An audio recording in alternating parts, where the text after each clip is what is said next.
add a calculated field to your pivot table, go to Analyze. Under Calculations, click on Calculated Field. Here you can give your field name. I'll write here Target Sale. Now in the Formula section, you can use any field from here. In this case, we have Sales field, so double click here and let's add some number to it. Click on Add. You will see your new field here. Click on OK. This is my new calculated field in my pivot table, which is not there in my data.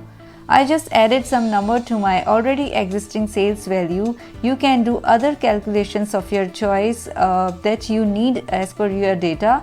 Now we have this new field. We can see it in here and we can use it in any other reports. To remove a calculated field, go back to same option. Now from the drop down, select it and delete and OK. I hope that you found this video useful. Please hit the subscribe button if you like it. Give me a thumbs up and I'll see you in the next video.